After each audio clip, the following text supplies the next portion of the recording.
Honorable Prime Minister Dr. Terrance Drew, members of the media, Mrs. Lanicia Collins-Williams, our sign language interpreter, and all of our viewers and listeners, good morning and welcome to this another edition of the Roundtable. I am Sharima Matthew, filling in for Press Secretary Liburd. The Roundtable series forms part of the government's ongoing efforts to keep the public informed and engaged with matters of national importance.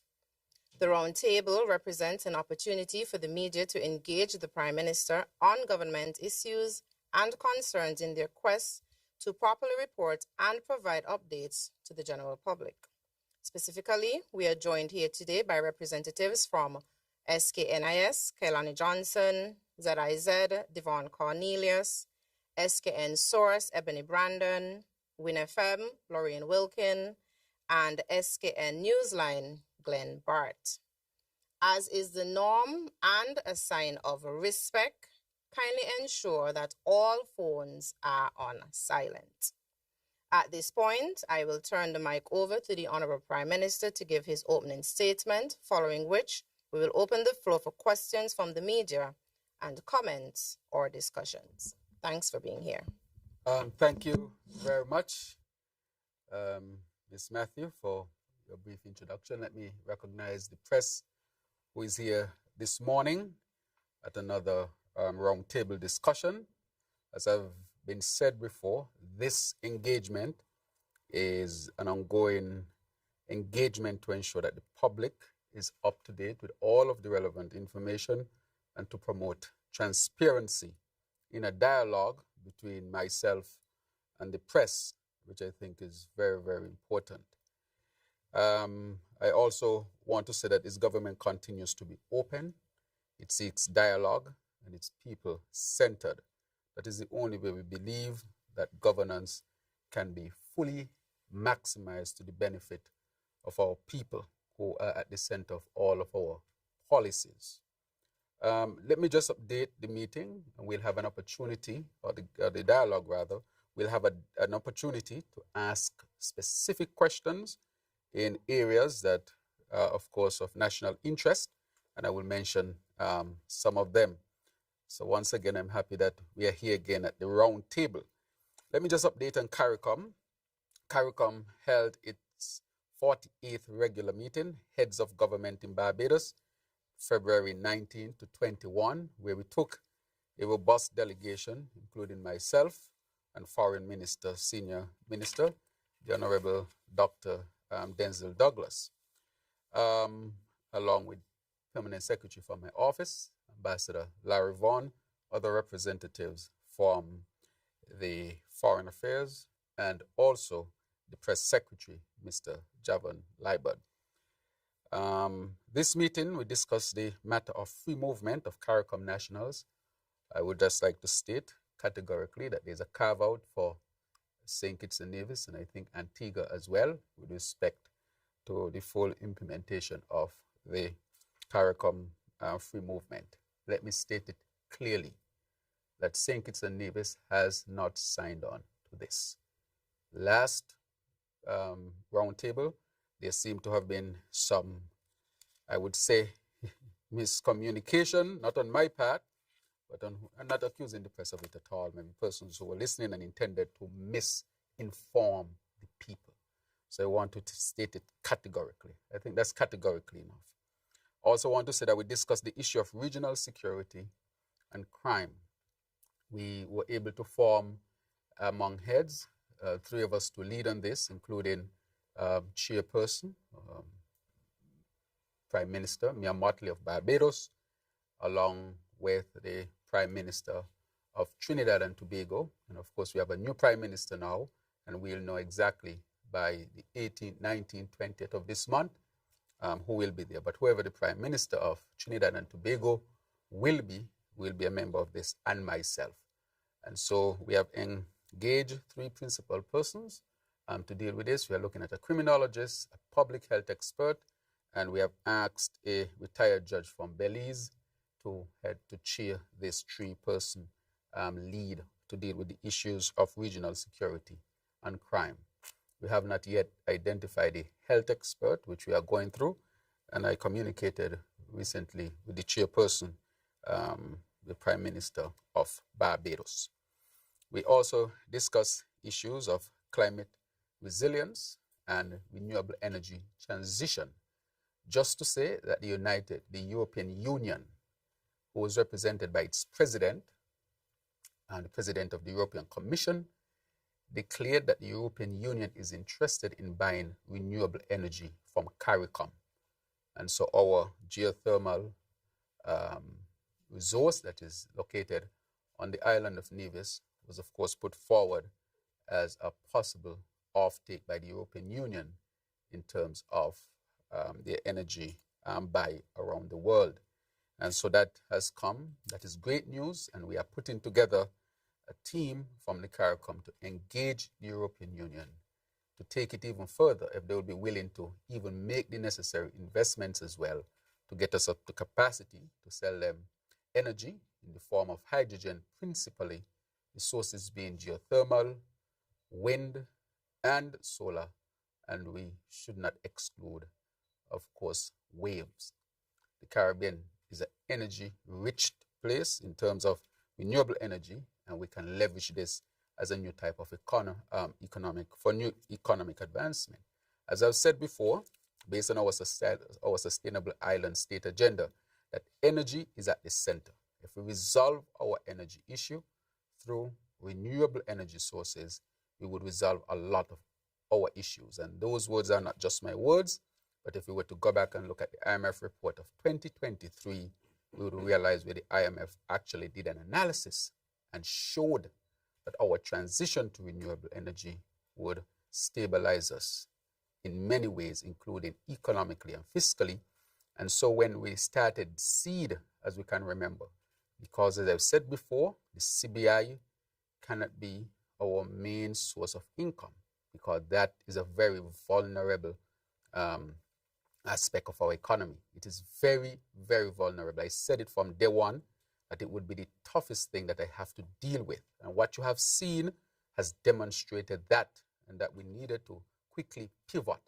And so we would seek a new strategy of diversification where we came up with a sustainable island state, and at the center of it is renewable energy. And we are pursuing that very vigorously. And I'm sure you'll have questions on it, because as you know, the Premier of Nevis and I, we have passed a resolution in the House where we declared that the geothermal is a national asset and we'll develop it as a federation.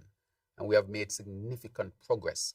We have raised the money to do the initial build out of the geothermal project. But I'll get more on that because it's very exciting how far we have reached with respect to that.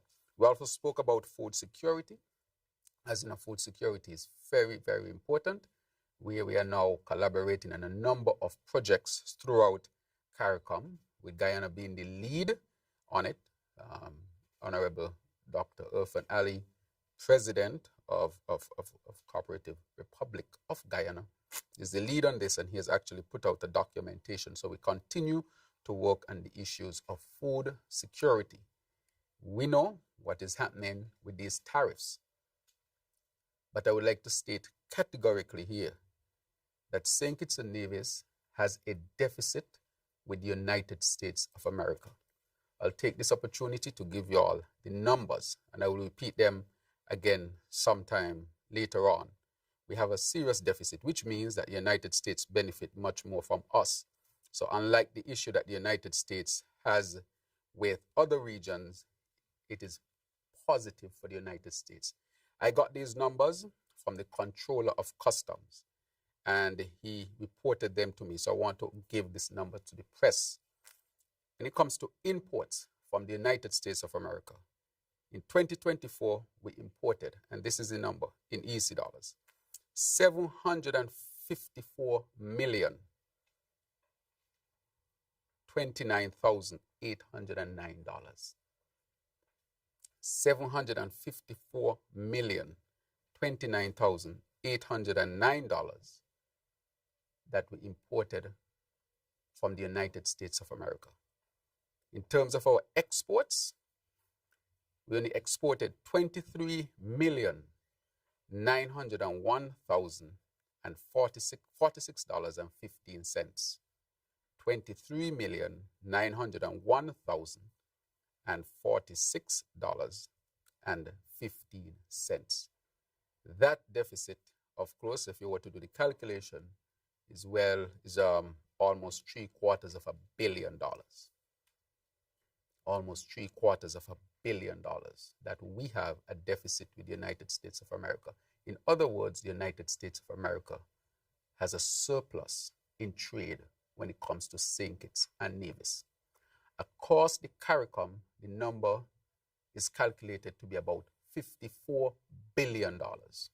This is just goods coming through the airport. Services, we'll do another calculation, but I brought that based on what is expected to happen today. The CARICOM, based on calculations, and I received this from our ambassador in the United States of America in a document that she sent. We have a deficit and as a CARICOM of about $54 billion with the United States of America. That's the number that was given to me. So it clearly shows that unlike other regions which have a surplus with the United States in terms of trade, Canada, Mexico, and so forth, we have a deficit. In other words, the United States benefits much more from trading with the Caribbean region than the Caribbean region does with the United States of America. I wanted to take my time with those numbers because in your writings, I hope that these numbers would be reflected in your articles and your news items. St. Kitts and Nevis has a strong case to make when it comes to tariffs. The evidence shows that we don't deserve these tariffs that can increase the cost of living for our people. Look at the deficits that we are running. This is in favor of the United States of America. On food security, and there's some more that I can discuss with respect to our ongoing plans and so forth, but from a CARICOM perspective, that was discussed. Also, the trade deficit was also discussed at CARICOM. It was not acknowledged that we have a trade deficit with the United States, meaning that the United States has a surplus with us. The ongoing situation in Haiti was also discussed. And again, this matter showed that Haiti continues to be a very dangerous place in terms of the gangs and so forth.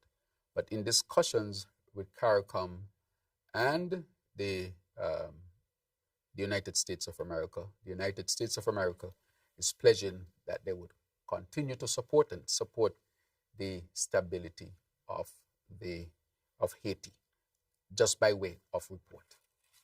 I also want to say that we, of course, from the OECS level, that for the CARICOM, from the OECS level, the 76th authority meeting, and we saw the session of St. Martin, and this was held between March 18th and the 21st of March. This St. Martin is now advancing to be an associate member of the OECS. And so we welcome St. Martin, of course, to the community, to the OECS. And we're encouraging the other part of St. Martin to consider as well. They had started to make moves. I met with the Prime Minister of Dutch St. Martin, and I met with the President of the French St. Martin. French St. Martin has now gone ahead, and Dutch St. Martin, from my discussions with the Prime Minister of the Dutch side, that they too would seek to be a member of the OECS. Now, we at the OECS meeting discussed economic cooperation, climate change response, health and education collaboration, and regional trade. Basically, a lot of the same topics that CARICOM discussed. But as you know, the OECS is much closer because these are the islands that we are closer to, and I would say that our socio-economic situations are very much parallel. And so we are almost, homogeneous, and so it's easier to implement policies across the OECS sometimes. And so I want to thank the leader of St. Martin and the people of St. Martin for an excellent OECS meeting that we had there. Now, on March 25th to 28th, I traveled to Abuja, Nigeria, where we had the Afro-Caribbean Investment Summit, St. Kitts and Nevis focused. This was a bold move, a revolutionary move, I would say a groundbreaking move, rather, to really link the African continent with the Caribbean, and specifically St. Kitts and Nevis. As you know, Nigeria economically is considered the powerhouse of Africa, along with South Africa. It is an extremely large country with the largest population on the African continent and the largest population of Black people around the world. Around 250 million people and counting, and it is a young population.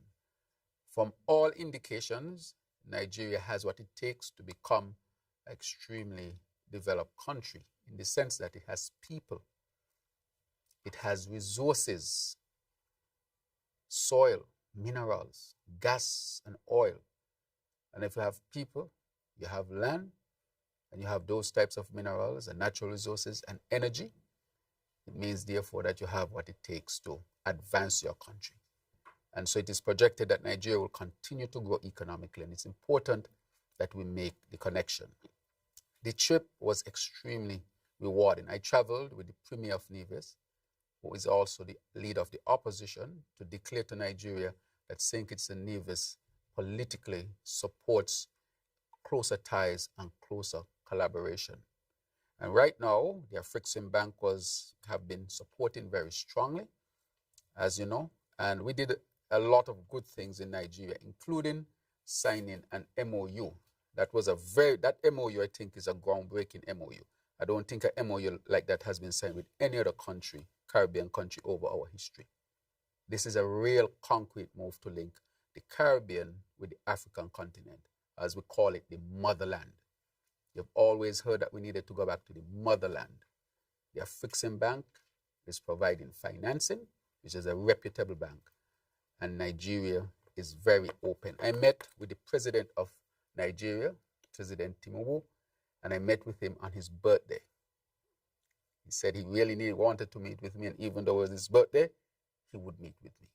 And we met at the official residence, and we had an extremely good conversation. He is committed to the overall objectives that we seek in terms of more investments in St. Kitts and Nevis, and in terms of trade between not just St. Kitts and Nevis, but the Caribbean and Nigeria. And therefore, he has given his political blessing to that in a joint statement to the press that he and I made in Nigeria on his birthday. And I think it has been circulated. I think I would read a little bit now from what I'm sure you would have seen the report in the Trinidadian newspaper with respect to what we are doing. It had reached regionally because it's so groundbreaking. So if you give me a second, I will access it from my phone right here. And I'll read it for you. Okay, good. And from that Trinidad newspaper, I'll read what it says. And it came from CNC3 Television, Trinidad and Tobago. The St. Kitts Nevis government Friday signed a memorandum of understanding with the Nigeria-based Green Economic Zone, GEZ, Green Economic Zone, Special Economic Zone Management Company for the establishment of a state-of-the-art agro-hub warehouse and logistics center on the Caribbean island, our country. That is what we are seeking. And so in speaking with the president, I told him, well, he was aware of what we are seeking to do, and he has given his blessing for this type of engagement. He has also asked that a special team come to St. Kitts and Nevis, and they will be here in St. Kitts and Nevis for our investment summit. Our investment summit, which is to be held in May. We are expecting a team from Nigeria that is being put together, that the president has asked that they come to that investment summit in St. Kitts and Nevis, and asks that the Caribbean, of course, be included as areas to be invested in. We are seeking to establish what you call the African Caribbean Bridge Corporation, ACAB, the African Caribbean Atlantic Corporation. That's it. The African Caribbean Atlantic Corporation, where we are seeking to move goods directly from the west coast of Africa directly into the Caribbean. And that is why we signed that MOU to develop that hub.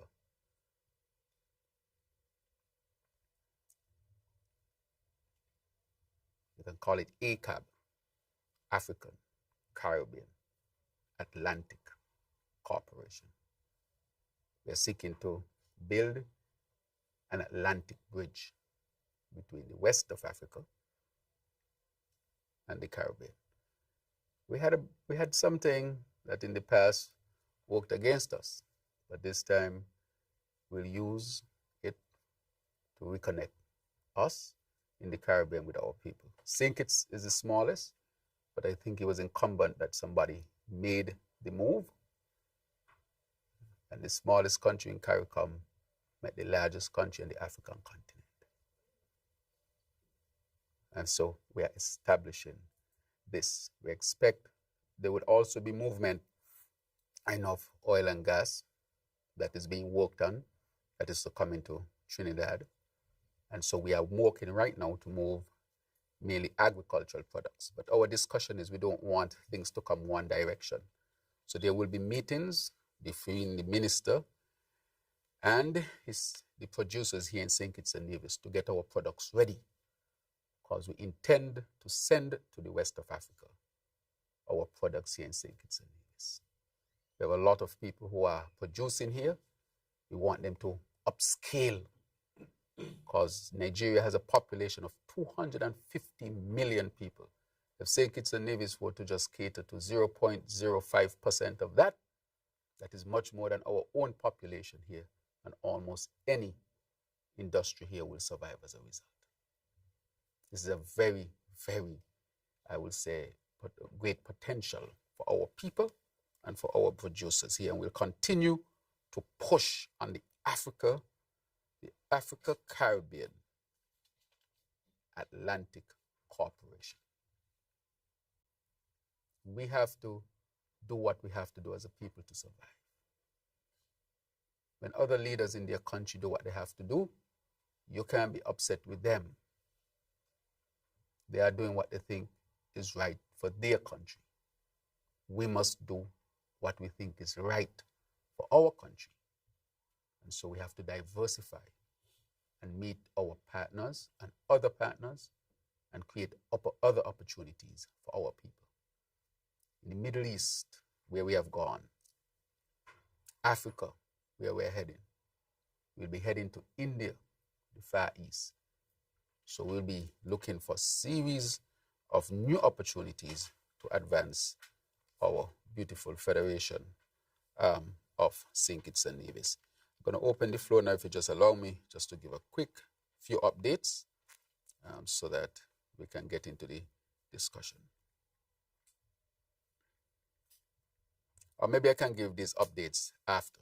So I will just say that we continue to power progress with our advancement of the sustainable island state. As you see, we have now done the plastic ban. Plastic is killing our people. We are now becoming flesh and bones and plastic. This is a serious issue with microplastic in our systems, our bodies, in our brains, in our organs. And we have to do what we have to do to protect our people. It's an inconvenience, we admit, but it gives opportunity for entrepreneurs, those who are the seamstresses are those who use their machines to sew and can make bags and so forth. They should get into the business, just like we did with the masks.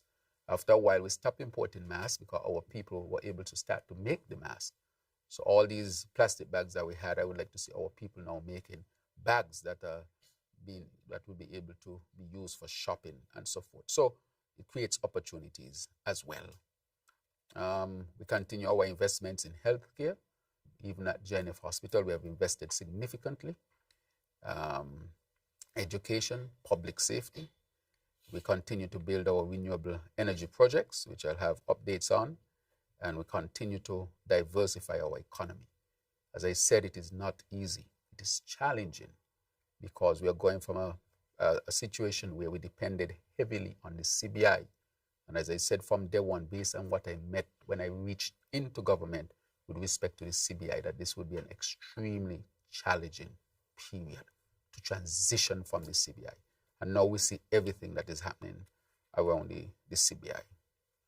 Right, so this administration remains connected and focused on all of our people here in St. Kitts and Nevis. So basically, I will end it there and give you, the press, the opportunity to ask the questions that you want to ask so that we can have a meaningful discussion for the benefit of all of our people. So I turn it over to you, the press. Yes. Thank you, Mr. Prime Minister. So I guess they know the rules already. Yeah, the same rules apply. Go ahead. Thank you, Mr. Prime Minister, You're Madam very much Moderator. I want to start with something that's a little bit apart from where you're going today, and it has to do with something you mentioned in your opening remarks with respect to the fake news, the misinformation. It might sound strange coming from a media practitioner, but I'm wondering whether or not the government is going to seek to do anything to strengthen regulations legislatively with respect to media operations. It seems to me that the integrity of legitimate media houses and media practitioners is undermined when we have a lot of online blogs, bloggers, people operating fake profiles, sharing news under the guise of being legitimate media houses. It is certainly, to me, an issue because it undermines the integrity of the information which is provided to the public. And although the public has a responsibility to wade through the information and determine fact from fiction, it is not always easy to do given the way that some of these entities represent themselves. So I am asking if the time has come for a little bit more. For example, Facebook is something that's private. It's operated by Meta, Instagram, but they have taken measures as a private entity to ensure that factual information is declared, information which is sponsored, for example, information which is not factual is fact-checked. There is some fact-checking that goes on. What can we do here to deal with that problem? Because it's a problem to me. The other question I'd like to ask is with respect to the crime and violence situation in St. Kitts and Nevis. I hate bringing it up because I feel like I'm jinxing a positive situation, but I feel it's necessary to say we've not had any homicides since October last year, at least that I am aware of. That's 5 months homicide free. And I checked with the police department. This has not happened since the early 2000s, and perhaps even earlier than that if you were to consider St. Kitts and Nevis together. You're Minister of National Security. What is your position and opinion on this, and what do you credit to this sort of, I don't know if it's success as yet, but something is changed? Thank you very much. Those are two questions, so I see you're abiding by the rules. Yes, so let me tackle the one with the fake news. Fake news has become a global phenomenon, and it has not escaped St. Kitts and Nevis. There are bloggers in St. Kitts and Nevis who portray themselves as legitimate persons. I would like to call on the Media Association to put out a press release to say who are legitimate persons who are registered with that association. Times Caribbean Online, which I call the toilet paper, is a blog. Is not news, it is a blog. But our people think it's news. And they're trying to convey to the world that it is news. It is not news. It is fake news. They would not declare themselves. I would like to ask people like Wally Wilkin to declare himself. I'm challenging Wally Wilkin to declare himself. Otherwise, he would have to be declared. If you are basically saying that you are giving real news, why are you hiding? In St. Kitts and Nevis, I see people, St. Kitts and Nevis is a free place, And I think people are taking advantage of the freedom of, not taking advantage of people like Wally. They are misusing and abusing the freedom that they have to speak freely, which I encourage, because this government will never ever seek to censure people. That is not the goal. But at the same time, there must be standards. You must say to people that if you are going to portray that you are giving news, declare who you are, and your news must be in order. It has nothing to do with whether it's supposed to the government or not, because in a democracy, people are going to speak their minds, and if you don't agree with a government policy, then you have a right to criticize a government policy. That's your right. That is where the political debate lies. You propose an alternative and we debate the matter. But when you're going to be out there trying to portray St. Kitts and Nevis as the worst place on earth, St. Kitts and Nevis, as you said, is a place where children have health care, education, a democracy, people can talk freely, low poverty rate. We don't have people sleeping on the streets and children on the road begging. People have a hospital to go to. I mean, there are so many good things happening in St. Kitts and Nevis. But when you look at the fake blog that they have called Times Caribbean, trying to portray St. Kitts as the worst place, even if you don't like the government, why are you portraying your country like that? With fake news, why would you do that to your country? But I'm calling on the Media Association. And I think that the government should write to the Media Association and say who the members are. And the government should also ask the Media Association, is Times Caribbean registered with you? So that the people of St. Kitts and Nevis can have the truth of who they are. Because they're trying to portray us as worse. So yes, I think that there should be some measures taken. We will take measures, but we don't want any measures to impede people's right to express themselves. That is why I have been looking at it closely, because I don't even want it to be hinted that we are trying to curtail what people say and don't say. I don't want that type of government to ever exist in St. Kitts and Nevis. It's existed before, and I don't want it to exist again. This is a democracy. However, I want to say today that I will be suing two people. One should get their first suit today. I will not call the name yet because I want to see if my lawyer has sent it. So there will be two who will be sued. One today and the next one tomorrow. I'll put it on my Facebook when the sue would have been delivered. I am not playing with people anymore. It is not right that you can just defame me because I'm the Prime Minister. Criticize me if you want to criticize me, but don't defame me. When you defame people, defamation is a criminal act, or it is, let me put it this way. If it's not a criminal act, I guess I have to look at the law and see, but you can be held responsible for seeking to defame people. Just because you have access to a Facebook, you just can't talk about people like that. So let's say you have Devon Cornelius over here and you don't like him. Is it right for you to go on your Facebook and just say all kind of things about him that are not true, that would defame his character? It is not right. No citizen of St. Kitts and Nevis should go through that. I'm not going to make examples of them. And the money I'm going to ask for, I'm going to give 50% of it to charity. I don't really want the money, but I'm going to make an example out of them. I'm going to take them to the court. And no sorry in this, because people must know, criticize, but why you need to attack me and seek to defame my character and lies. So yes, I'm going to take action. When it comes to the other part of it, I really don't want people to feel in St. Kitts and Nevis that they can't speak.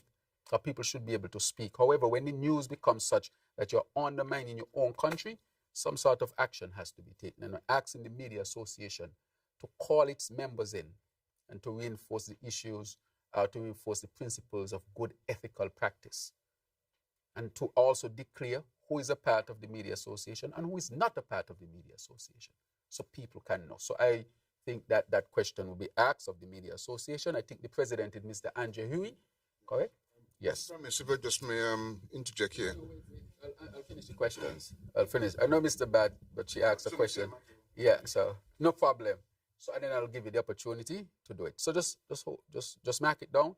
I'll just go quickly on the issue of the crime and violence matter, again, this is accredited to the whole of St. Kitts and Nevis. This is because the society was called together, the society has come together and has tackled this issue. I have said from day one, even in opposition, that the only way that we can effectively deal with the issue of crime and violence is to come together as a people. No corrupt program would resolve the matter. The peace program was a corrupt program under the Timothy Harris-led administration with his brother.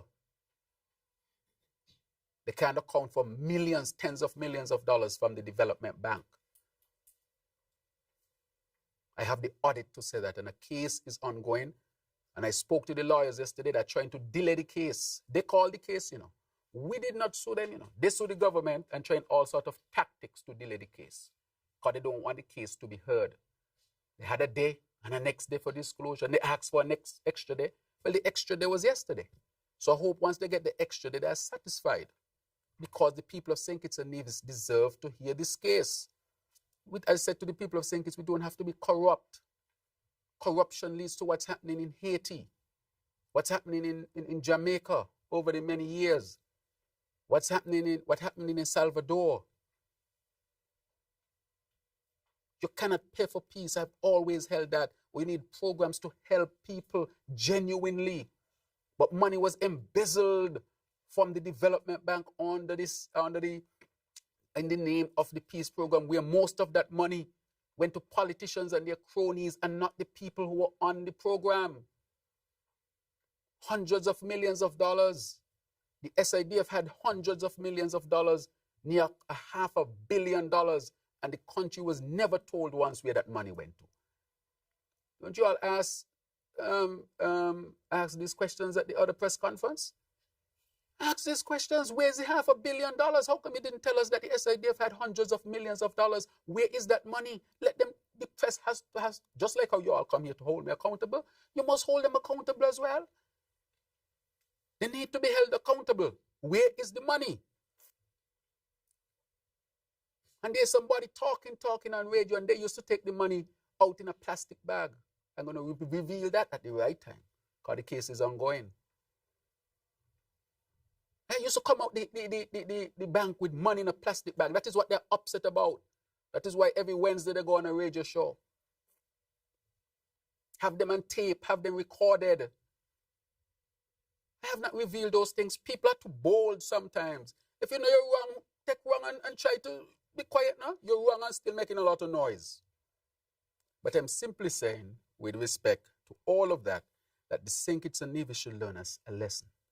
That when we come together, I talk to the Premier of Nevis as the leader of the opposition. I say we're going to take crime off the table for, this type of partisan political discussion. Let us come together as a people. I asked Pam, and I want to thank Pam for coming forward. I asked PLP, they hesitated. You remember they missed the first meeting, and he said, the leader of PLP said he did not get the email. We put the email in the press. And he said he doesn't use that email, but that is your official email that you say you use. And then showed up for the second meeting. We have to come together and be honest about it. I used to ask for us to be called to the table when I was in opposition and never got the call. I would have been happy to go to the table to discuss the issue of crime and violence, because putting in a corrupt system would only lead St. Kitts down a rabbit hole of almost total destruction, where you put people in a position to take over the country, instead of helping people genuinely and through programs that can really help people to get a real second chance and a third chance if required. And so I want to attribute the success to the whole of St. Kitts and Nevis. I want to thank all the political parties for coming together. I want to thank the Christian community, the sporting community. I want to thank all the different ministries. I want to thank the youth. I want to thank Elevate. I want to thank, of course, it is premised on the strategy that we brought forward, that I had been espousing for some time, dealing with crime and violence from a public health perspective. And I want to thank Dr. Isben Williams, going to being the keynote speaker in Trinidad when it was being launched. But it just so happened, because this is my area, I have studied this, and so I understand it maybe a little bit more as a leader, just because of my profession, nothing special. And then sought to implement it. I want to thank the Chamber of Commerce and Industry, who have been at the table since day one and continues to be at the table. I want to thank the UN representative who is at the table. So all of us are at the table, opposition, government, all of us are at the table to make sure that we can get the result on the principle of dealing with crime and violence from a public health perspective, which is all hands on deck type of approach. And I want to thank the task force, the Citizen Security Task Force. That task force has been working very hard. I want to thank them for their hard work and encourage them to continue to work hard on behalf of the people of St. Kitts and Nevis. And if we continue to do that, we'll develop a very peaceful place, a very peaceful country. And that is what we should want, irrespective of your political affiliation. You should want a peaceful country. Imagine there are people out there just waiting for homicide to happen. Just waiting to say, you see, even though you have some of the best results you have had in the last 20-something years, even if one were to happen here or there, you'll still have the best results in the last 20-something years. But people are waiting to spread bad news about St. Kitts and Nevis. I want to say to the people of St. Kitts and Nevis, cherish your country. Work hard for the development and advancement of your country. We don't have to agree on everything, but there are some things that we must agree on. And peace and a peaceful country must be one of those things. And so I want to thank the law enforcement, Commissioner Sutton and his team. They have been working extremely hard. I want to thank Acting Commander Sutton of the Defense Force. They have been working extremely hard. The judicial system, all, even the leadership at His Majesty's prison, as it is now, those who lead Elevate, and the participants themselves of Elevate, and the young people of St. Kitts and Nevis who are saying, we want a different reality. We can have the reality that we desire to have if we decide to work together as a people. So I want this issue of crime and violence, which people thought was an impossible situation to do, that in a short time working together, look at the results that we have had. Even when they had the peace program, the results now, they would not have been seen since 20-something years ago. So it means that we are onto something. So let us continue to build it and wish it well and put all resources behind it. Because at the end of the day, we want to walk down the road cool and calm. We want to be able to send the child down the road knowing that the child can come back. We want to know they can walk home. Who does not want that? We all want that.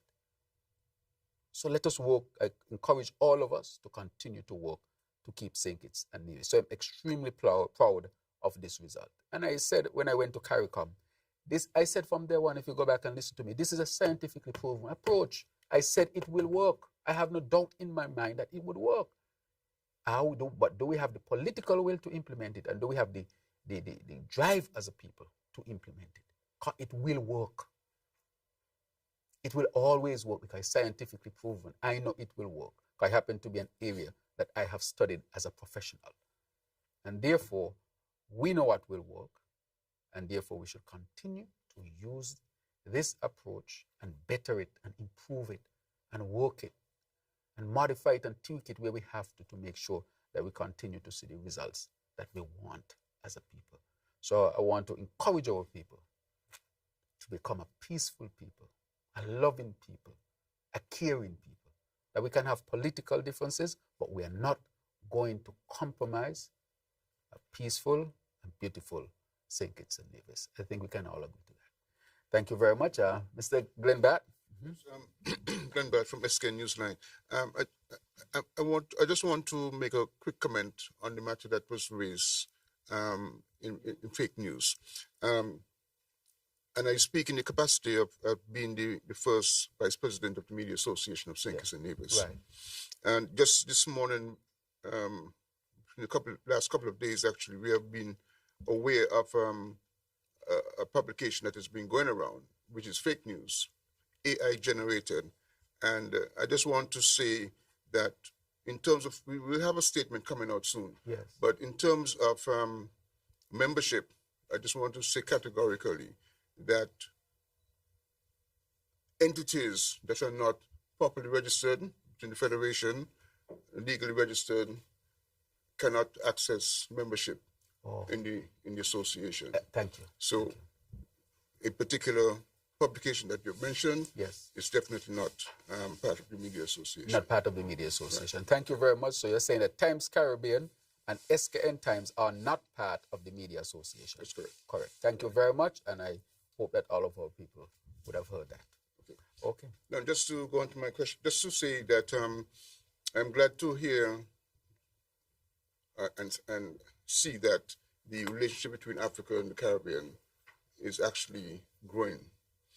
Something that I've always believed in, and better later than never.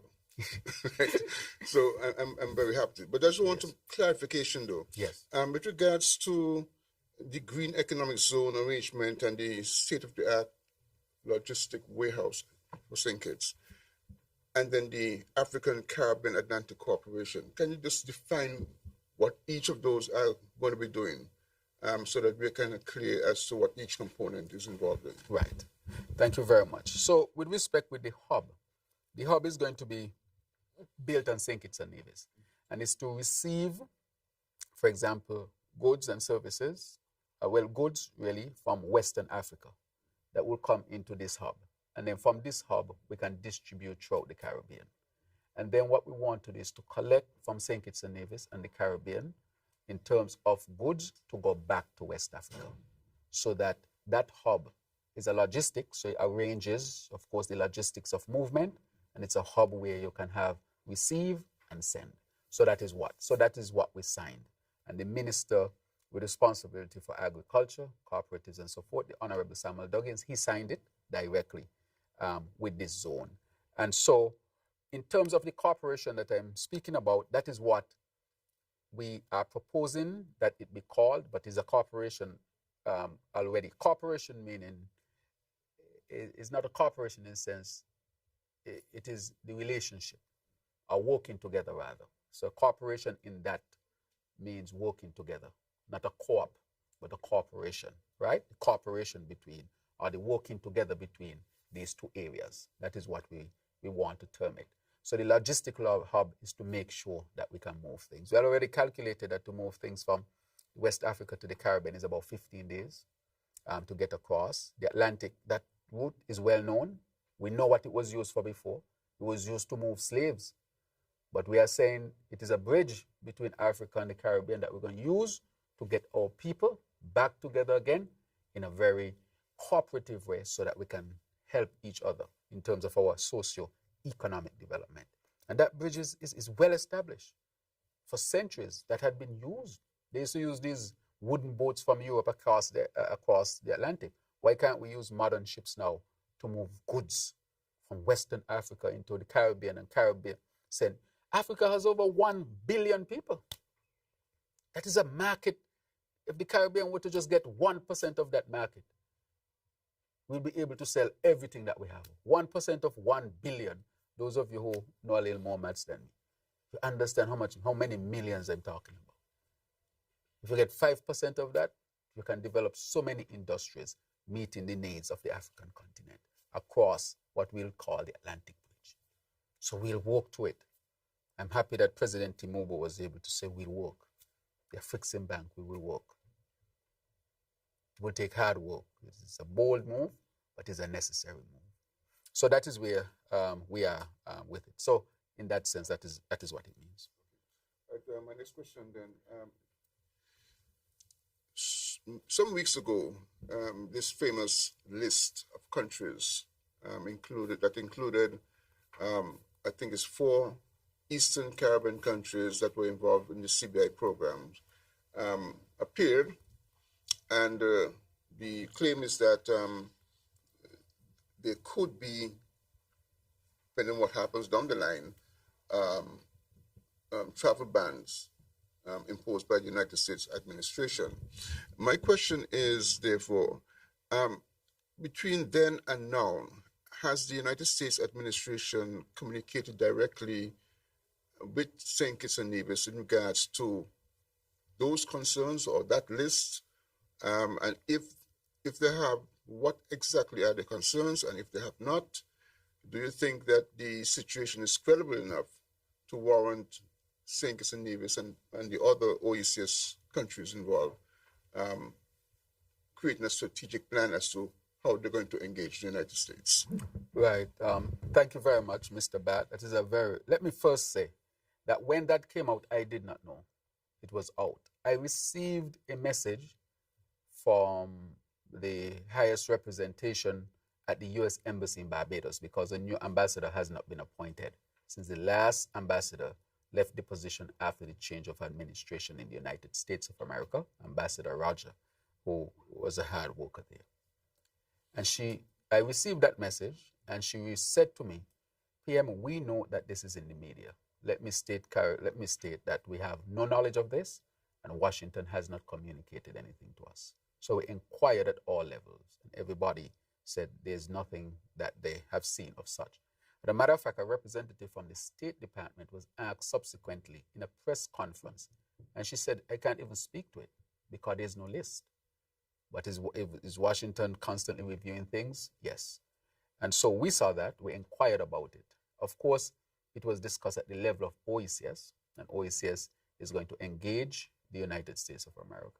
I spoke to the Director General this morning about our plan to engage the United States of America. And the head of CARICOM now, Chair, Prime Minister Motley, in her official report after the meeting, she said that she brought it up with the United States, and discussions are ongoing as to when OECS would meet with the United States. But one of the proposed time is during the spring meeting, which is to take place at the further, I think it's the third to fourth week of this present month in April.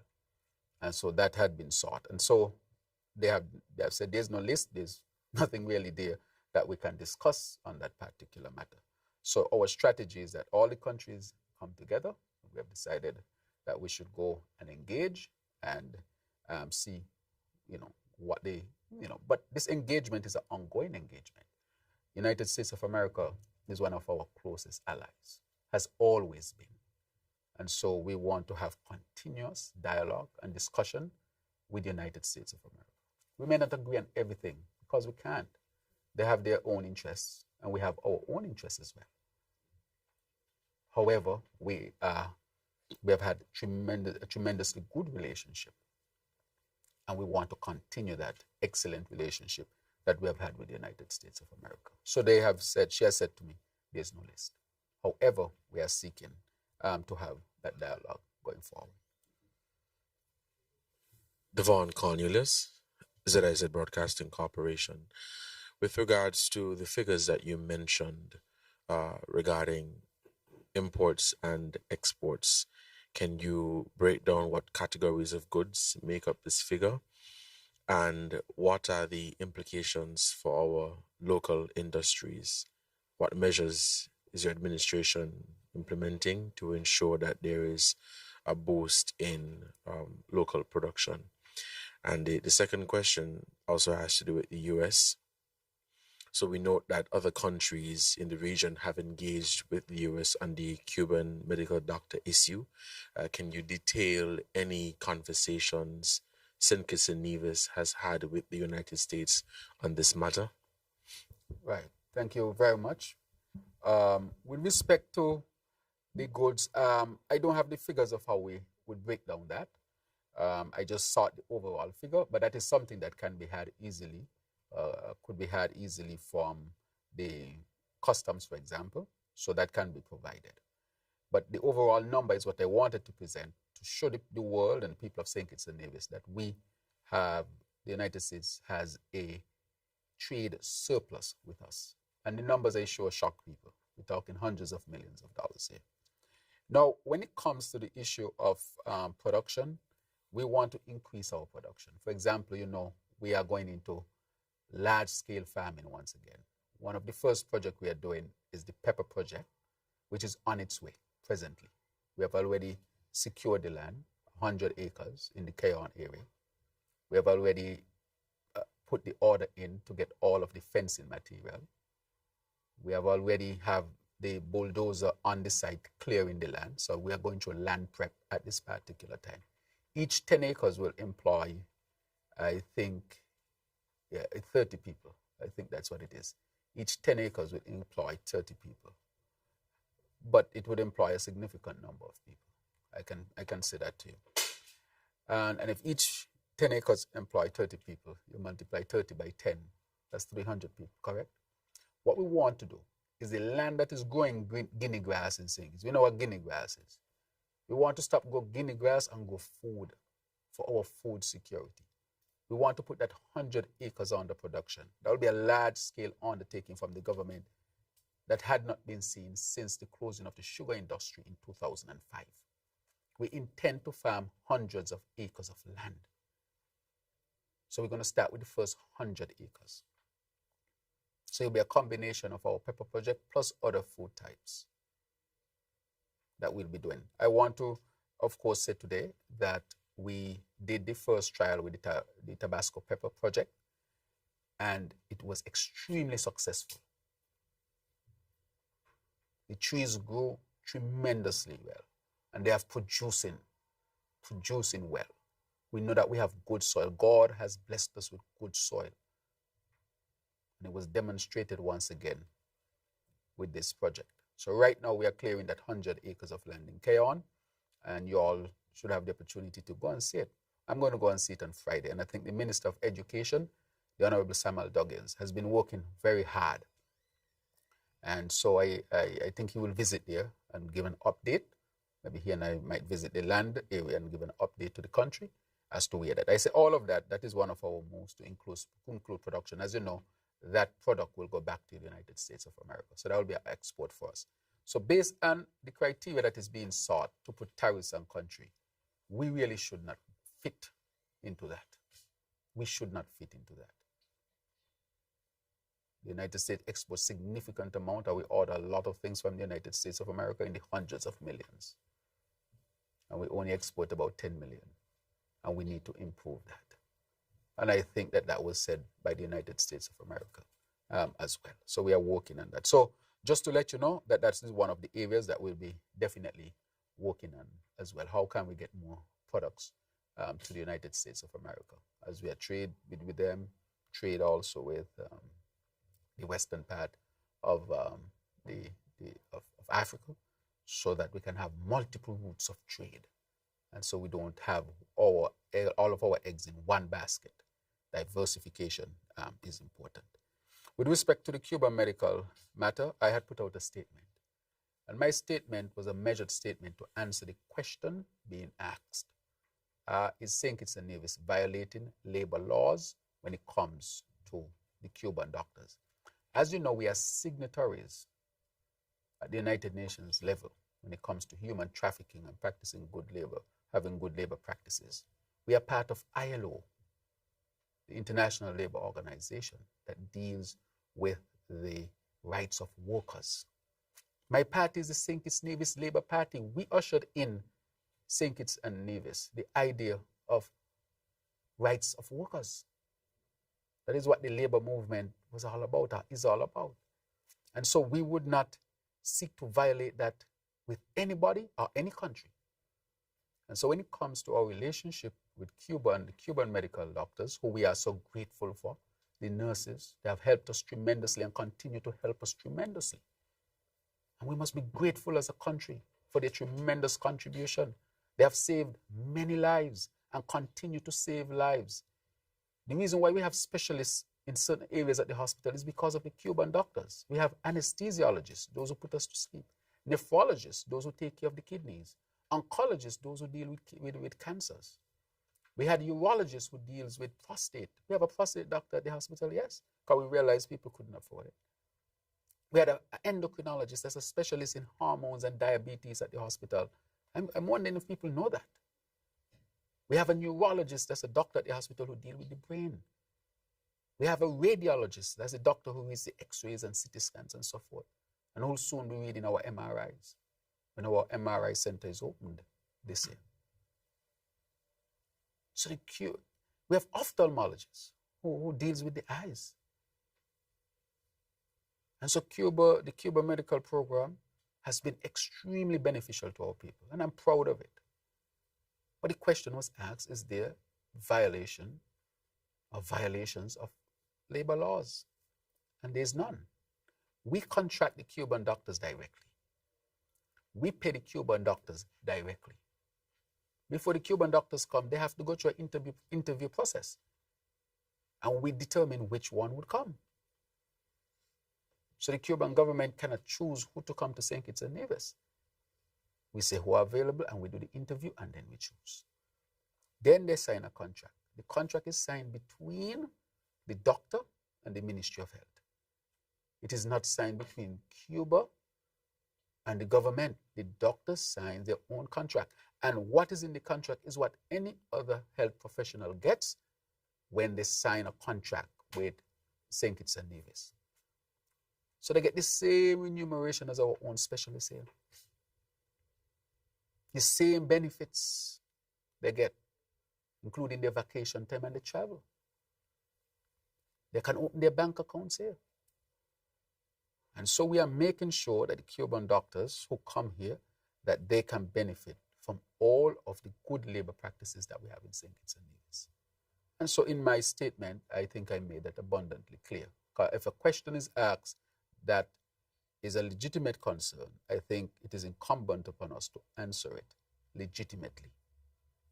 And so we are proud of our program with Cuba, and the Cuba medical program continues to benefit our people here in St. Kitts and Nevis. Let me go on to say that many of our people have studied in Cuba. I myself studied medicine in Cuba. And Cuba is seeking always to see, how can we have people come to Cuba to study in the areas that we have to send doctors for, so we don't have to send any doctors?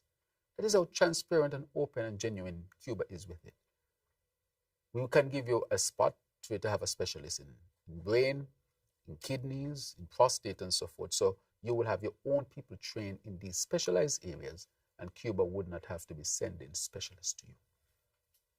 And so we've had a number of persons who have gone to Cuba to study, such as Dr. Joyette Woodley, who is the first head of surgery in St. Kitts, first female head of surgery in St. Kitts and Nevis.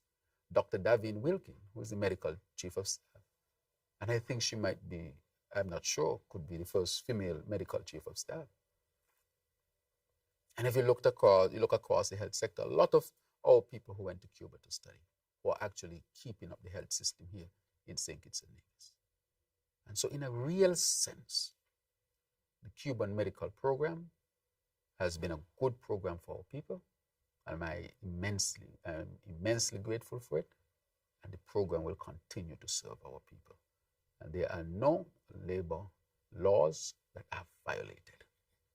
They have their rights like any other worker here in St. Kitts and Nevis. But it was important that we answer that question based on what was asked, and that is what my statement sought to do. And so if you listened to the discussion in Jamaica and Guyana, that's CARICOM position, because I think almost all of our countries have the same arrangement. And so there is no violation of labor laws when it comes to employing Cuban doctors in St. Kitts and Nevis. Good morning to all. I'm Kylie Johnson, SKNIS. Allow me to pivot back to the Nigeria trip. As you mentioned, Nigeria is one of the largest economies on the African continent. Were there any particular sector or sectors in Nigeria that you believe offer the most promise for investment in St. Kitts and Nevis? And my second question is, my colleague, Ms. Brandon, hinted to, I don't think she didn't want to use success, but the progress we have made in homicides and murders in St. Kitts and Nevis. But the troubling issue that continues is accidents, very deadly accidents, very serious accidents. Some comments I've seen is that the government needs to do more. Recently, legislation was passed to offer stiffer penalties, enact stiffer penalties.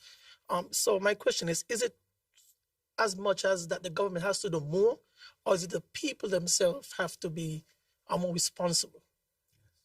Good. Thank you very much. I'll answer the last question first. When it comes to the accidents, people have to be more responsible. And I want to ask our people to be more responsible. We have, I think, the highest number of vehicles on the road ever in St. Kitts and Nevis. So we have a sudden increase in the amount of vehicles. There can be an increase in accidents as well. We have a lot of young people also who are getting their license as well. And so we have to make sure that our roads are safe, but all people have to take responsibility and just follow the laws. There's no place in St. Kitts that is far. And you see people flashing here and there. And you ask, what is all of this about? Not only that, we have good roads. The part of the highway we have just done, the St. Peter's Road we have done, and if you look at the main road in St. Kitts and Nevis, it's in very good condition.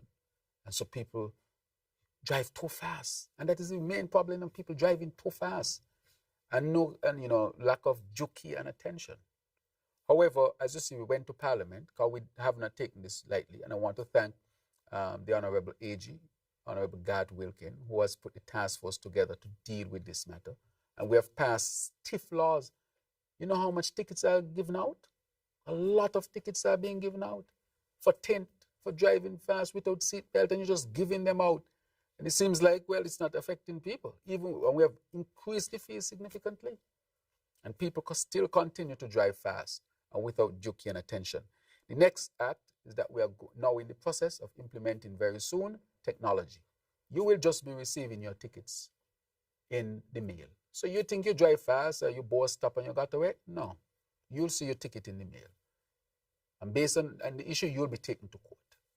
So we are not going to sit by and allow people who are not taking the responsibility actions that they should take to make our roads unsafe. We have increased the stiff penalties, stronger laws. Now we are going to put the technology on top of it, and it will work. I said that before, and it did, and it will work again. Because it's scientifically proven that it will work. But we are now in the process of getting the technology involved. Already we're picking up people on the cameras. We have already passed the laws, and people will start to receive their thing. And people are already submitting. Well, the AG disclosed that he has already received dashcam videos. We catch somebody. I think they run the red light on the Newtown Bay Road. So I need to ask the AG when that person going to be getting their ticket. Yeah. Somebody with a dashcam picked them up, and the AG has a secure email where you can send those videos, and he has confirmed that he has received dashcam videos of people violating the traffic laws. So we're not going to sit by and watch people violate our laws and make our roads unsafe, and we're going to implement the technology. So you think you drive fast and you think you'll get away? Your ticket for hundreds of dollars come in.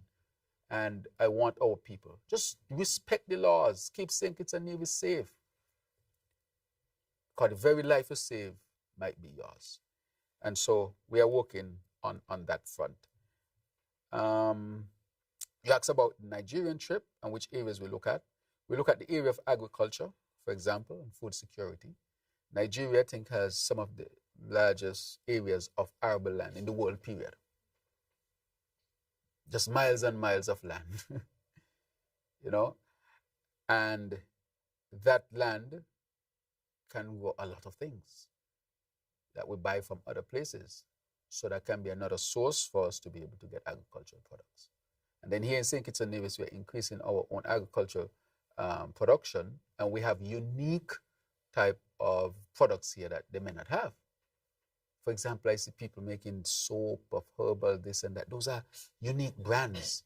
That is why we are so keen on intellectual property. So when these start to filter into markets, the intellectual property is protected. So we are stepping up to trade. That is why we had the Bureau of Standards get all of these accreditation, so we can accredit our products so that when they leave, people know that we are sending out safe products. In the economic zone in Nigeria, it is associated with a state-of-the-art lab that is accredited. So you want to know the products leaving have been tested in an accredited lab. And when they come, they can be tested in our own labs as well. So that is important. So the agricultural products, the area of energy, that is what we are looking at as well. The area of tourism is another area that we are looking at. We look at also the creative economy. As you know, Nigeria has Nollywood, correct? And I met with some Nollywood stars while I was there as well. I hear you. And the Nollywood stars, they're doing a lot of work, and we want to bring a team over here because we have our unique story to tell that the African continent needs to hear as well. And what they want to do is to help us to develop our own actors and actresses, our own people, behind the camera and in front of the camera. They have a lot of experience. They have a whole industry over there, and they have 250 million plus people, over 1 billion people on the African continent. You only need to reach a small percentage of that. We want to get our artists into Africa, our singers, our dancers. I spoke with the president of the Senate, who before carried a choral group to Africa, and I'm discussing with him that we want to send more of our people, let them perform at concerts and so forth. You have 1 billion people you can perform for. It's a whole world out there, that we have not even started to scratch properly yet. Our own people.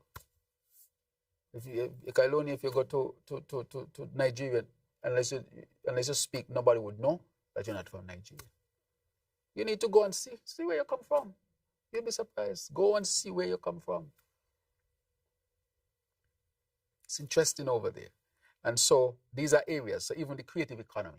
I can say the Honorable Minister Samuel Duggins will speak to you tomorrow, but he signed a memorandum of understanding with the royalty of the Warri area of Nigeria. And she has committed to work with us on the creative economy. The people are out there, and they have resources too. It's not all the story you see in the media is true. Trust me. All those stories are not true. They have very good and positive stories over there that we need to learn for ourselves and see for ourselves. And then, therefore, we want to open up that market to our people here in St. Kitts and Nevis, and we will continue to push on it very, very aggressively. Anybody else? Okay, sure. Mm-hmm. Minister, I heard yes. Earlier when you said that you spoke about the deficit with the USA. Mm-hmm. But given this strange way in which Mr. Trump's mind operates, and in light of the IMF's warning about the adverse economic impacts of tariffs on countries heavily dependent on the US, I imagine that the hub is one of these measures that will counteract that. But are there any other specific fiscal or economic policies being considered to buffer the economy against potential adverse effects from the trade war? Right. What you're saying is absolutely correct. If these tariffs hit, there's hardly any country in the world that can escape. Not even the large economies can really escape. Not China, not Canada, not Mexico. So our argument with the US is that we want to carve out, because with us, you have a significant surplus of $54 billion. So if the argument is these countries have surpluses with us and it's unfair to us, fair enough, what about the countries like us that have deficits with you? And so we are going to see what that would be. I think that question was received, and I think when the Secretary of State was in the Caribbean, he said he will take that back to Washington. And so we are waiting what the response would be. So part of it is to advocate for our own position in dealing with the matter. Advocacy and making our argument, which is a logical, practical, evidence-based type of argument and not emotional based. I'm not making any emotional statements, because I think at the end of the day, I don't know how far emotional statements go.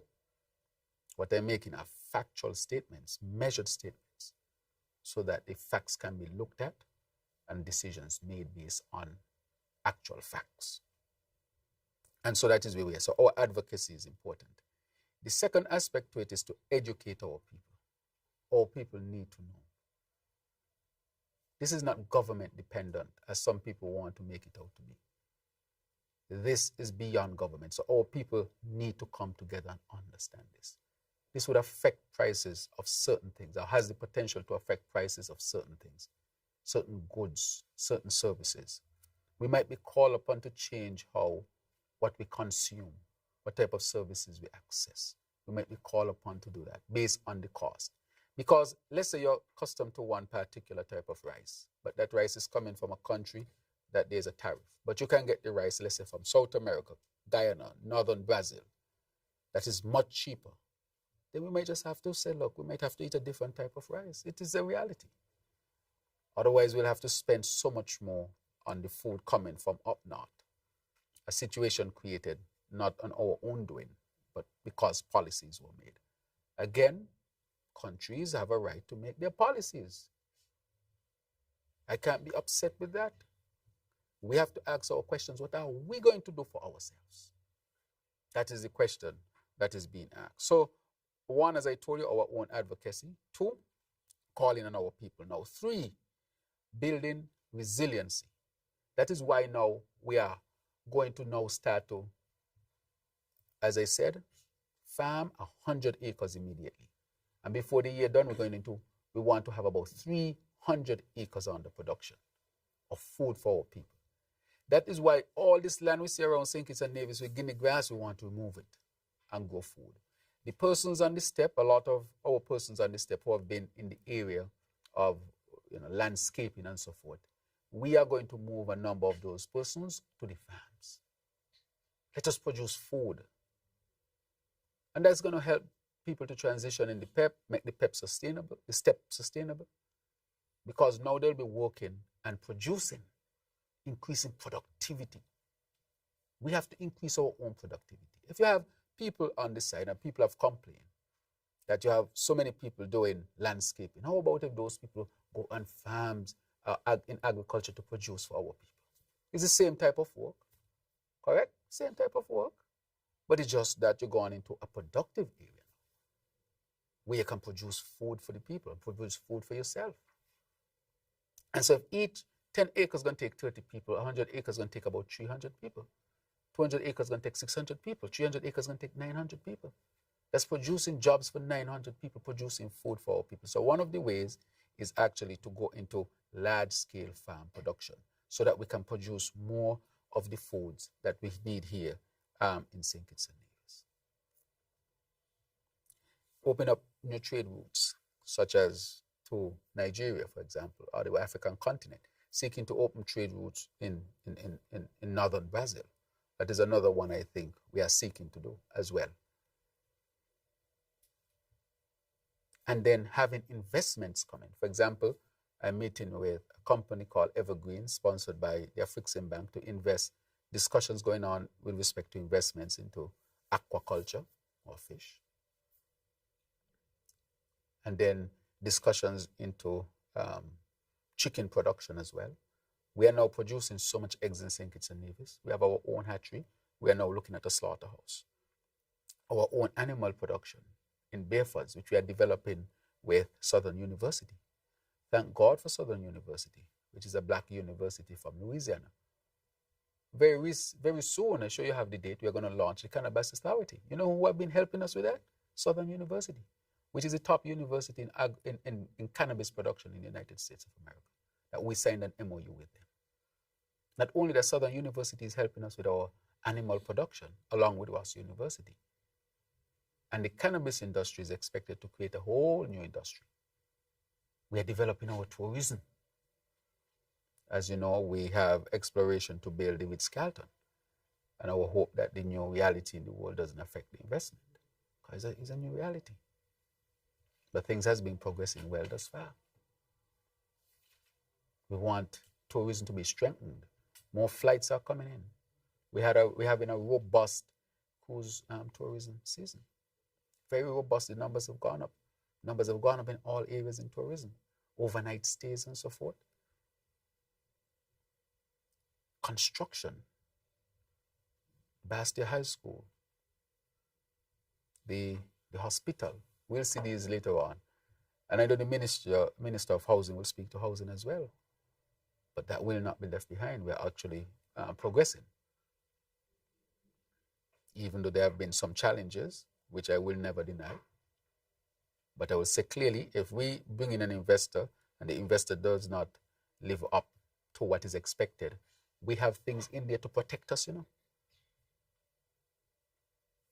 I think it's a Nevis has been protected. So all of these things, expanding the economy in different areas, becoming more food secure, and then the whole issue of energy security, because these are responses. But I did not start to respond now. I said from day one that we need to get quickly to a diversified economy, otherwise we'll be in trouble. If we had not started moving, we would have been way behind the 8 ball, Even with the African, the first country to sign an MOU with Afreximbank in terms of a direct project was St. Kitts and Nevis. I signed it first in Bahamas with the president present. Because I said, look, we have to move quickly to start to open up new opportunities. That is why you see I was able to get to Africa, because that had been in the planning for some time. This ain't just overnight. This has been from day one since I got into office. Let us pick up let's just run. Because this is what I thought could have happened. Let's get Tabasco in. Get the land. Let's farm hundreds of acres of land. We need water. Ask the Taiwanese, we don't need no community center and this. I need water. You can't have a modern country without water. Talk to the Taiwanese. We need healthcare. We need a good hospital for this climate change. I said we need renewable energy. And I'm going to make an announcement on the renewable energy. Let's get geothermal going. I spoke to Mark. I said, you're in my opposition. But let us agree on this thing. This thing can transform us. And look how far along. We reach a point that has never, ever been reached in our history with respect to geothermal. And we are going to open up the bids document in May. The Green Climate Fund was here. And the head of the Green Climate Fund said, I know you all want to do 5 wells, but we want you all to do the full 9 wells. And get rid and have full energy for St. Kitts and Nevis. Do you know what that will do for us? And we're going to open up the bidding document in May. I know that there are going to be challenges. But I think as the leader and the party in power and with a team, we need to start to put things in place so that there could be hope. There's a lot of hope. And we are not going to sit back and watch, whatever is happening and countries making their decisions or complain about their decisions. I'm not going to sit here and complain about the decisions that the President of the United States makes. No. He says he's making them in the interest of his country. How can I be vexed with that? So what are we going to do for ourselves? That is the question that is being asked. We have to do for self. That's what Marcus Garvey said. When he came here in the 1930s, he said, do for self and connect to Africa. He said that in the 1930s. He knew what he was saying. It's almost as if he knew the time would come when we will be left in a deep ocean to swim. And if we don't reconnect with our people, we'll have no hope. So this is not a new concept or a new idea. It's just that we have to heed it and build it out. Self-reliance, do for self. Because he who thinks he's responsible for you to eat will always believe that he controls you or she controls you, or whoever the entity is. So I'm not upset with any country. I'm saying to our people, we have to do for self. We have the issue with crime and violence all these years. We can't look to America to solve our problem and to Europe to solve our problem. We can partner, and we should always seek to have partnership, because partnerships are important. We can't be isolated in this world. However, we have to lead and make sure that what we do for our best interest. That is what has to happen. And so this situation has it, and so we have to collaborate with other countries in the world and see how we can position ourselves to survive in this world. We should do for self. OEC should work closer together. CARICOM should work closer together. Our people have to become more conscious as to what is taking place. And that is why I say we have to be responsible. I'm not seeing enough writing independently to assess the situation, apart from the partisan politics. I would like to see an assessment on the tariff and to tell our people this has nothing to do with the government. This is a policy by the United States of America. However, it can affect us like this, irrespective of which government is it. That our people get a different type of understanding of the realities. Bring on the economists from the universities, our experts. Have a meaningful discussion on one of these topics to educate our people so that they can understand what is going on in the world. Bring on the nutritionists who say you might not be able to eat Kellogg's cornflakes because the price might go sky high, but you can get a different type of cereal. You might have to grow food in your backyard. Not might, just grow food. I have peas, Yes, I have peas. I have some bananas coming to, Yes, cooking with my peas. I have bananas too. And I intend to plant more things in my yard. Can you imagine if all these yards had something and you put all of that together, how much we'll be producing? This is a different type of world. It's a different type of world. And nobody's escaping. Who would have thought that Canada would be in the position it's in? Who would have thought that Canada is larger than the mainland of the United States of America? Has more minerals and all these different things. Yet Canada is almost being brought to its knees and have to resist. Canada. If Mexico, largest Central American country, being brought, Europe being brought. So we need these independent analysis where we escape the partisan politics, where our intellectuals and experts can discuss these matters to enlighten our people. Because without the ideas, without the enlightenment, our people can be lost. Enlightenment is important. So I want to say that, as we discuss these matters, as the tariffs and all of these things are critically important. So we're looking at it from diversifying the economy, educating our people, advocating for ourselves, new trade routes, all these different parameters to help ourselves. Mr. Prime Minister, I hear what you have been saying with regards to dialogue that needs to be done and the actual facts that we are in a trade deficit with the United States.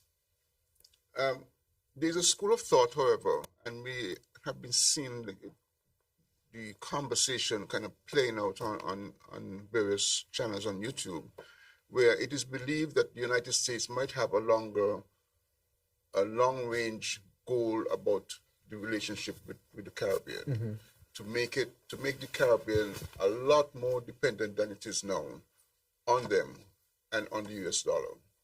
And so they're saying that the tariffs that are beginning to be implemented, I think is from today, could eventually put pressure on the Eastern Caribbean currency, in which we are forced to devalue the currency against the US dollar. We're talking about very high inflation and a whole range of other things that are associated that create an environment that is not in favor of the small island states, and create a situation where the United States now has financial or fiscal control of the region and ties it in with the US economy. Has that been a consideration of the Monetary Council or the Eastern Caribbean Central Bank's strategy or review mechanisms? Right. So in the last Monetary Council, a number of things were discussed with respect to what the implications and impact could be. Those ideas, those thoughts that are developing, in some quarters, and every thought needs to be, of course, examined as well. But at the Monetary Council, a specific idea of such has not been discussed. I can say that the EC dollar is pegged to the United States dollar. And our reserve that we have, that we keep above a certain percentage, that is why our money doesn't fluctuate, because we have substantial reserve to back whatever we decide our rate with the United States is. So that is the present situation as we speak. I don't know how else that can change in terms of them in the full incorporation, but that is how the EC dollar is actually positioned. Now, if the United States puts tariff, meaning that when the United States imports stuff, that those stuff will be higher. As a matter of fact, the demand therefore might go down because people have to pay a higher price for good, the demand goes down. The United States dollar might go up. It can happen like that and have a deleterious effect, But what is happening with some people is that, as you can see, others are seeking to establish trade in a different currency. So you can see China, South Korea and Japan for the first time in a meaningful way coming together to decide how they're going to respond to the tariffs. So what the whole issue of tariffs is creating, that the rest of the world is looking for alternatives. So that argument with respect to the Eastern Caribbean, I can say we are already pegged to the US dollar. As I can say with our economy, we are already, in a sense, in a serious trade deficit with the United States of America, in billions of dollars. So in a sense, the United States benefits significantly from the Caribbean.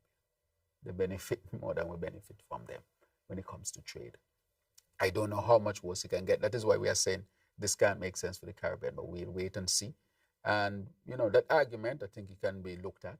And next Monetary Council, I can ask from the experts there, what are your assessment of an idea like this that is being espoused in the media? But as I said before, it's not going to be easy. It's going to be challenging. We have been through challenges in our history before: slavery, colonization, now independence, and I guess the struggle continues in a real sense. But I can always say that we are never alone, and we are not alone, and we have to seek to establish relationships where we can establish them for our own well-being and protection. But is it a very challenging period? It is. But is there ways to work around it? There are ways to work around it. And we will continue to see how we can work around it. Will there be pain? If the United States is saying they will have pain, we will have pain too. The United States is saying it will have pain. So if they're saying they will have pain, and our economy is pegged to them, then we will have pain as well. And those with the trade will have pain. So it seems like this is a period when the world will go through pain.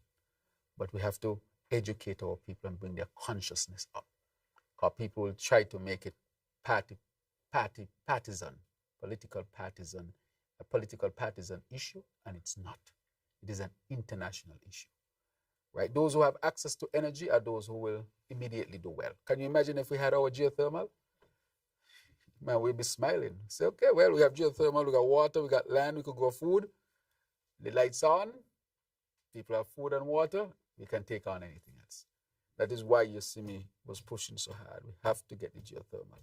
And I'll keep pushing it hard. We have to get it, we have to get it, we have to get it. We have to get solar energy, renewable energy. The Caribbean has a chance because it has access to renewable energy. If we get access to that energy, it will help tremendously in all areas. Our energy independence is our true, realistic economic and financial independence. For whatever it's worth, that is our number one goal. How can we harness this energy to serve both St. Kitts and Nevis, and if we can help even other countries around us?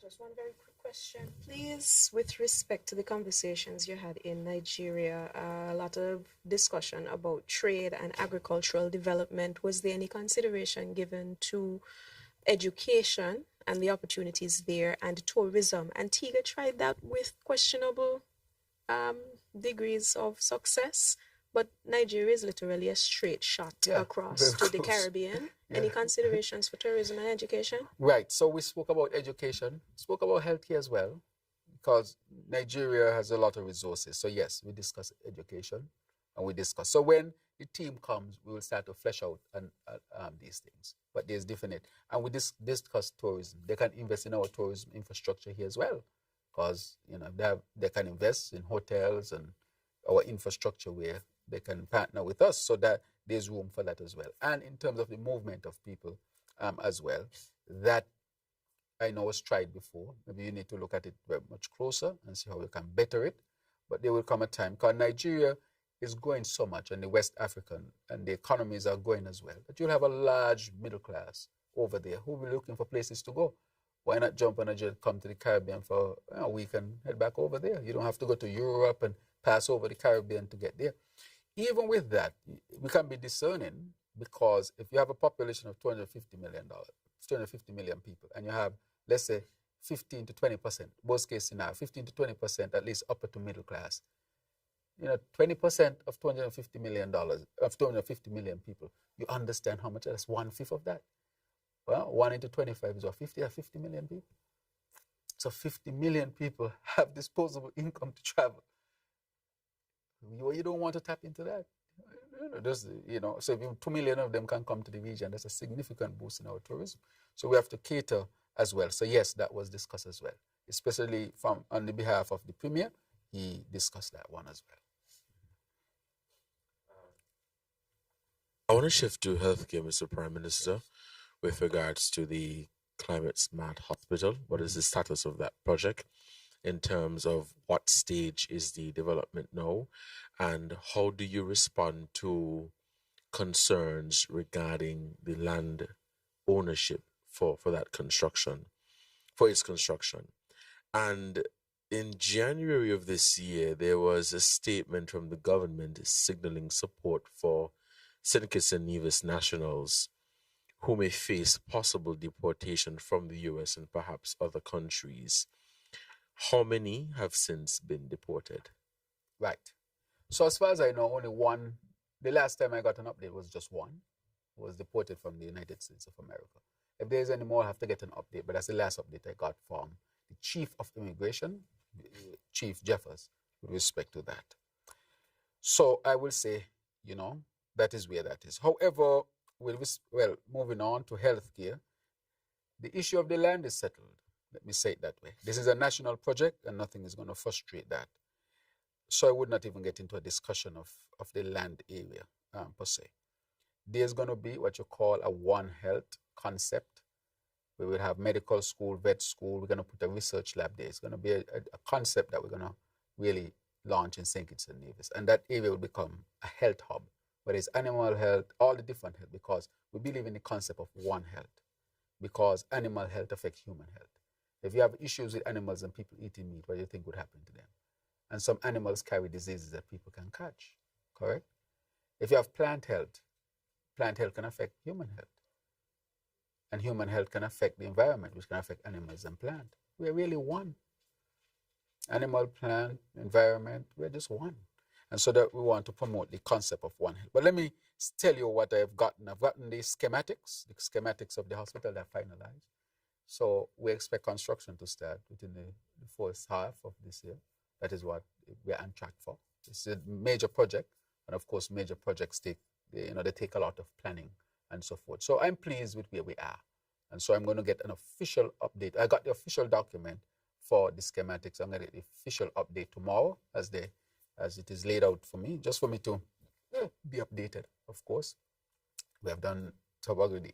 So we are very advanced in this project, and we're going to continue to pursue this project, as you can see, because it's important to have a healthcare facility that is up to a standard, that is modern for our people. So we are going extremely well. And I want to thank the Republic of China, Taiwan for their significant contribution to St. Kitts and Nevis in the construction of this hospital that we are going to have here. While I'm talking about it, let me talk about LAMAT, Lesser Antilles Medical Assistance Program. It is a joint effort between the United States Southern Command, the Air Force, the medical doctors, with Taiwan, with St. Kitts and Nevis. And so the doctors, the healthcare professionals are here. They're doing ear testing. So they have tested hundreds of people. They're at the hospital, in the emergency room, in every area of the hospital, basically they are. And today is a health fair that will be had at the Newtown Health Center today and tomorrow. So I encourage people to go to Newtown Health Center today and tomorrow to be part of that health fair and to get the excellent care that they're offering. And so I wanted to say that and thank the United States government, thank the Air Force as well, the Southern Command, for leveraging this excellent program which we want to grow.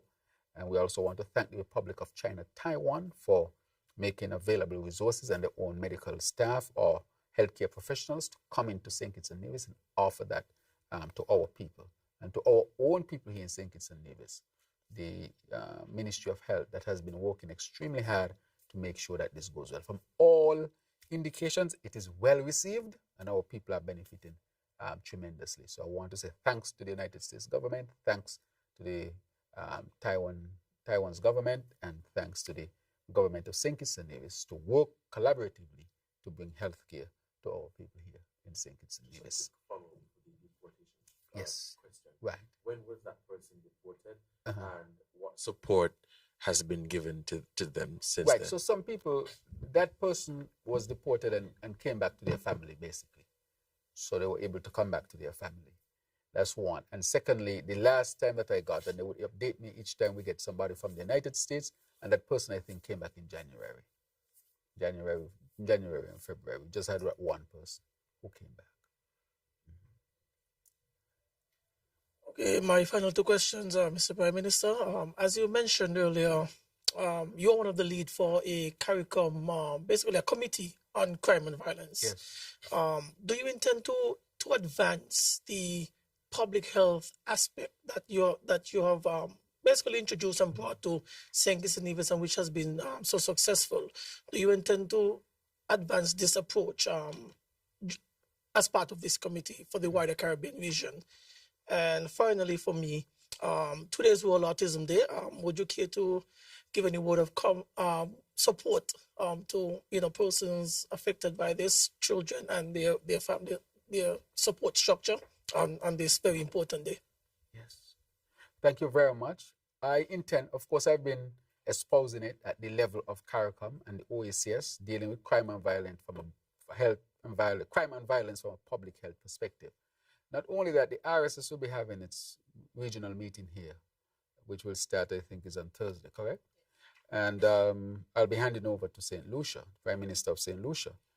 And in that meeting, we'll have a presentation from St. Kitts and Nevis, or by St. Kitts and Nevis, with respect to our approach to crime and violence. So yes, we'll take it to the regional level and show what we have been doing here. Because it is a space where best practices can be adopted as such. So yes, we will do that. So we will take it.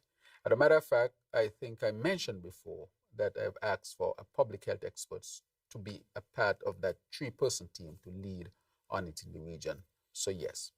On World Autism Day, I want to say to the parents and even to those who might be autistic that, this issue of autism, we are taking it very seriously. Persons have autism, they can be well adjusted if given the right intervention. All is not lost, and our people need to be sensitive to this as well. We are seeking to upscale our offerings here for persons who have to deal with autism in terms of getting a spectrum center and so forth. So we are in serious discussion. The CAPSEC was leading on it, and I'll get an update on it. But to all those who have to deal with autism, I want to say that you deserve all to be treated with all the rights that everybody else is treated with. This condition can be treated and managed, and all is not lost. And so I want to give my full support to this community. Okay, that's it. You have any more questions? Okay. Any more? Okay. All right. Prime Minister, my last question. Uh-huh. Can you say if there is a resurgence of HIV/AIDS taking place in the Federation? And if so, is there any new strategy that has to be employed to combat this, or is it under control in a way? All right. Thank you very much for that. We have seen 1 or 2 cases, I think, in the younger population. And so we have sought to, because you see, when you have strategies and tactics in dealing with public health issues, sometimes you have to shift and adjust based on what the situation is. Just like COVID, you had to change. If we are hit with dengue now, we have to change. If we are hit with a yellow fever, we have to change. Foot and mouth disease, you have to shift. So we have shifted in our technology, strategy, our tactics rather, to deal with it. So if you see, we have been out there much more at the school level, doing more testing and so forth in specific demographics to make sure that we continue to deal with it. HIV is not rampant and out of control in St. Kitts and Nevis. But we are so sensitive and we are so open with the data that anytime there's a little spike anywhere, anything that we don't like to see, we are going to call attention to it and we are going to act aggressively. So there's no out of control of this. However, I want to say to our people that HIV/AIDS is still real. Some people are taking it too lightly sometimes and say it has become a chronic disease because of the good medications and so forth. Asking people to safe practices still. Condoms should still be used. abstinence is still an option. And therefore, our people will have to take responsibility. But education helps. And so we have really increased our strategy, our outings in terms of meeting the community, in terms of testing and so forth. And you'll see that being done robustly. But not just for HIV/AIDS, but for preventative medicine in general. Our people, we need as a people, all of us need to take better care of ourselves. We need to eat better. We need to exercise. Eating better sometimes means just cutting portion sizes. It means, having a better balanced diet. We know what we need to do. It means cutting out the sugar. We eat too much sugar, we eat too much salt. And these are not necessary. You need to cut back on these things and get a little bit of exercise. Go out the road a little bit, 15 minutes this way and 15. You ain't need no fancy exercise, you ain't need a gym. Put on some shoes and you walk 15 minutes from your house and you walk back 15 minutes. And that's enough. You walk a little brisk. And that's enough, man or woman. That's enough. And if you think it's boring, get a partner to walk with you. They walk down the road 15 minutes and come back 15 minutes and you're done for the day. You need a lot of fancy foot up. If you like the fancy thing, you can do that. But you don't need the fancy thing. All you need to do is walk fast. Walk fast, go, and walk fast, come. 15 minutes on, 15 minutes, come back, and you're done. You're done. You'll be surprised. And a matter of fact, one of the most effective exercises is walking. Walking is very effective. There's hardly any exercise better than that. Some might say swimming, but we are not, you're not born to swim. You have to learn how to swim. But you're born to walk. 15 minutes go, 15 minutes come. And you're done for the day. You'll sleep better, your stress level will go down, your blood pressure will go down, your sugar will go down. Your whole health situation will improve and you'll live longer and healthier. So I want to promote that. Just give me half an hour for most days of the week. 15 minutes go, 15 minutes come. Even when you're walking, you could talk. You don't got to notice. So I ain't in the fancy shoes neither. Walk down the road and walk back up. Right? And that is all we're asking for. But we have to take good care of ourselves, and that is part of our responsibility. Thank you. So I would allow you to make your closing remarks. Yes, there are some things that I want to just highlight very quickly that I made some note of.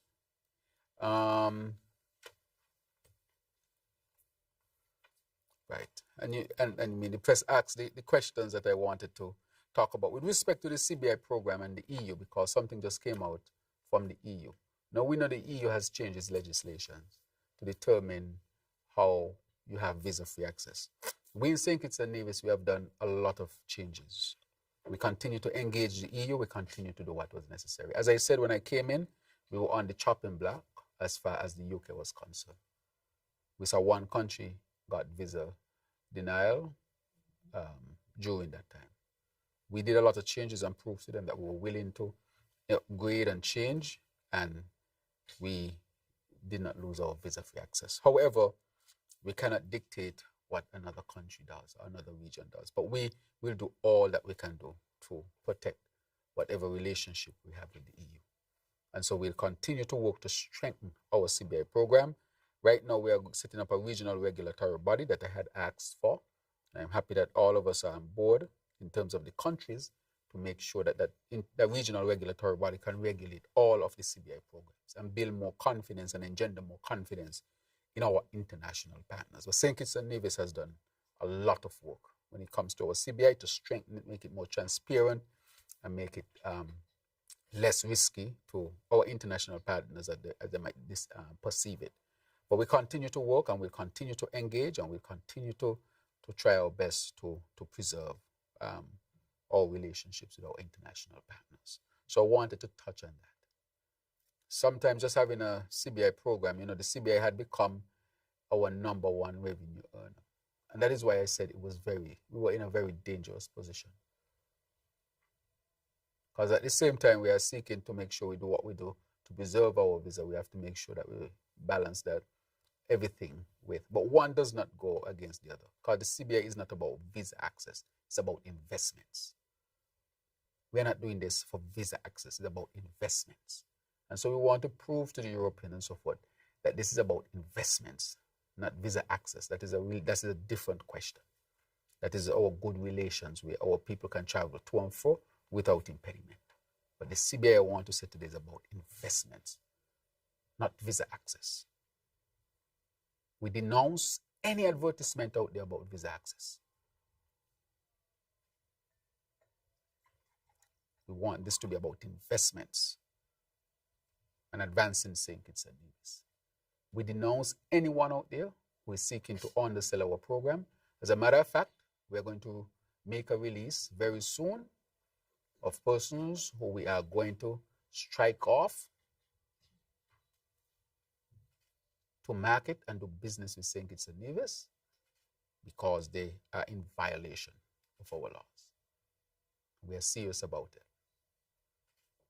We want to say to people to make sure that you follow the laws. If you don't follow the laws, we'll have to take measures, which you'll see today. So we're going to do everything to fight to protect our country and our CBI program. The other matter I want to speak to our young people. We have a lot of scholarships. We're asking our young people to diverse places around the world. Go to the Ministry of Education and ask about scholarships. Take up the scholarships. I am begging for these scholarships so that you can get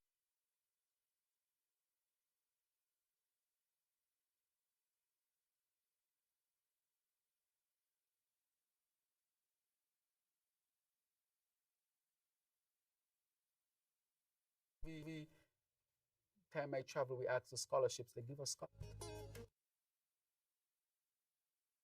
Don't care who you vote for or ain't vote for. We want to know, as long as you're a young Kittitian, you have the capacity, you go and you qualify for a scholarship to get yourself a scholarship to advance yourself. We want our people to have access to good education. So that is what I want to remind our people about. And I think everything else that I had to update on, I think you have asked the question, and so I don't have to do it. But I wanted to speak to the CBI and also to speak to our young people about taking advantage of the many scholarships that are available in St. Kitts and Nevis at this particular time. Let me just wrap up by saying we have a beautiful country. Let us all work to preserve our beautiful country. To those who just want to spread gloom and doom, I am sorry for you that you want to paint your country in such a bad light. And I ask our people to protect the image of your country, irrespective of your political position. Do not risk that, because the consequences will befall all of us. And so with that, I want to say to our people, I want to thank you for the confidence that you have posed me to really represent you. I want to say that this administration is putting people first. All that we have done in every sphere that we have worked in, it is to your benefit. It is to your advancement. May God continue to bless our beautiful federation. Have a wonderful day. Thank you, Prime Minister, for always making the time to engage with the media in efforts to ensure that their questions or concerns are addressed, as they continue to ensure that the people of St. Kitts and Nevis are educated, updated, and made aware of what is actually happening in the Federation. We continue to extend our gratitude to the platforms that facilitate live airing of the Roundtable, ensuring that the public and our citizens within the diaspora remain front and center during these conversations. To our media partners here, to our listeners and viewers, thank you for coming. Thank you for tuning in. But before we end, just a quick program reminder. Be sure to catch In Focus today, Wednesday at 1 p.m. on ZIZ radio and television and SKNIS's social media platforms. The Honorable Attorney General and the Minister of Justice and Legal Affairs, Garth Wilkin, will share on the topic, Understanding the Pathways to Citizenship. This has been the Roundtable with the Honorable Prime Minister, Dr. Terrance Drew of St. Kitts and Nevis. Thank you.